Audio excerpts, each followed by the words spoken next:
What's up, y'all? So I have just been seeing a lot of posts about matcha, and I was like, let me just hop on here and walk my people through how to make a simple matcha at home. So I know I'm always experimenting, making different cold foams and syrups and things, but there's a way to enjoy this simply, and I'm gonna just show you the simplest recipe. So I'm gonna show you a few things that I use. First thing would be a bowl. It is called a Chawan, but it's just a bowl specifically made for making matcha. But you can use a regular bowl that you already have at your house. I also have a sifter and I have a matcha spoon, which all you need is just a simple measuring spoon. But just for our knowledge, just this is a chashaku. Um, it's used just for scooping matcha. And this is my whisk. It's called a chasin. Again, just whisk. I do recommend if you are going to pick up making matcha that you do have at least this and a good sifter, but a sifter is not 100% necessary, but it does make it easier to whisk my matcha. So I use Paru Tea's matcha. I'm a big fan, but I'm gonna drop a link to just something more simple that you can order from Amazon if you're just getting started. It's still quality. This is really the most important part though. A lot of times you think you're drinking matcha, but it's really just green tea and they're not the same. Let me get closer. Matcha and green tea, they're not the same thing. So a lot of people are not enjoying matcha simply because it's a low grade matcha. So the link I'm gonna drop is good. I've tried it. I like it and it's affordable. And if you're just getting started, it's the perfect place to start. So I'm gonna drop that link. So I like my matcha strong. So I use about 3.5 to 4 good size scoops. And as you can see, that's like a good size scoop to me. So I'm gonna go in my 3. And like I said, I like it strong, but you should start with like 2 to 3 scoops. So then I'm just literally sifting it into my bowl until it's all sifted. So we all know how to sift, I hope. Um, but if you don't have the sifter, just drop them right into that bowl. Drop your drops right into that bowl. And what you hear is me beating aside this bowl to get every drop of matcha out. So then now I have my matcha in this bowl. You can see it's sifted, it's nice, and I don't know if you can see, but we just here.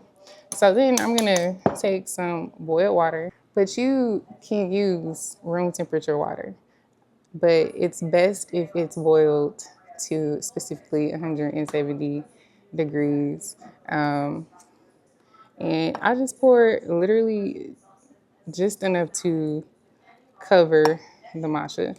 So you don't want it to be like doused in the matcha.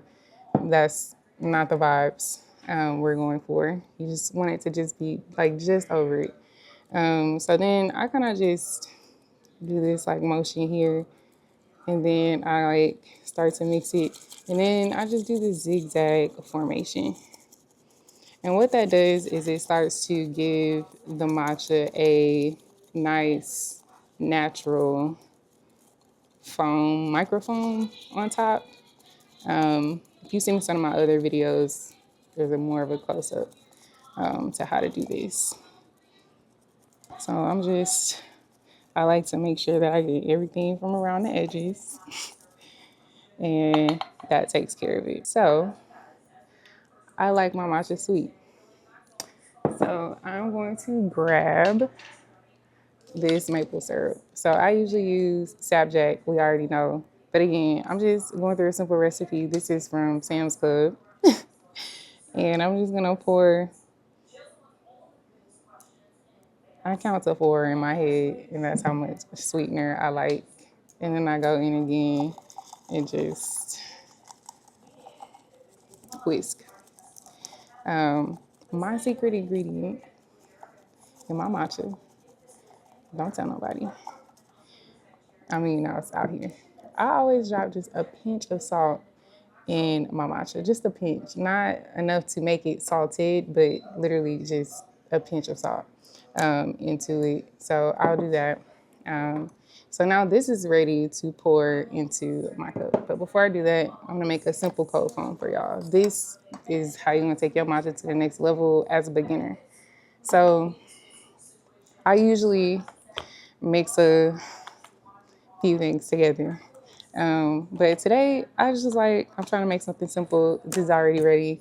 It's going to be just the Oatly vanilla creamer. Oatly is my choice of oat milk. I don't know if I said that. I would not substitute on the Oatly. Oatly is quality. It's nice and creamy. It's consistent. A lot of oat milks are just either too watery or not creamy enough. Oatly is just always perfect. So I gotta just rock with them. So I just pour my creamer to the foam line, and for the sake of this recipe, I'm going to just go in with some smoked sea salt. So I don't do a lot. Again, you could use regular salt for this, but if I don't put salt in my cold foam, I usually just add it into my matcha. And this audio is probably real terrible. It's probably a lot going on in the background, but we're not trying to be perfect on this. Okay, so I'm going to pause and I'm going to whisk this. I don't know, the word that you use for this, froth. I don't know what's wrong with me. Froth this cold foam and I'll be right back.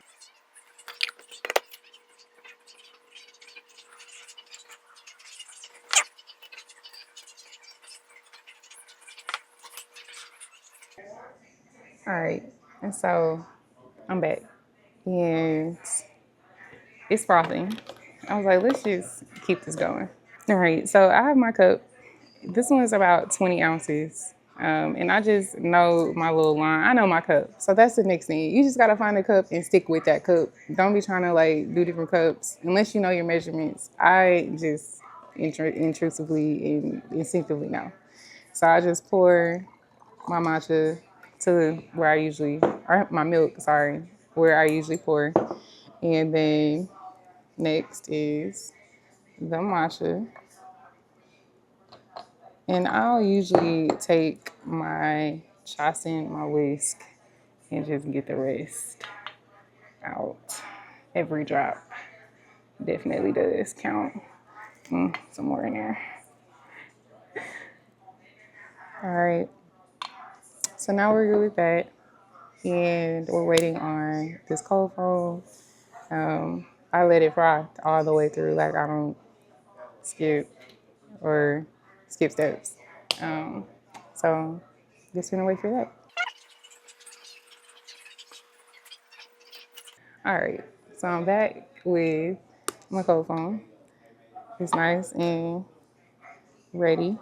So I just put it in a little circular motion, give it a little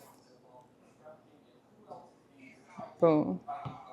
All right, so that is a simple matcha recipe that you can make with just things that you have in your home. And I'm gonna drop a link, give it a little stir. Ooh,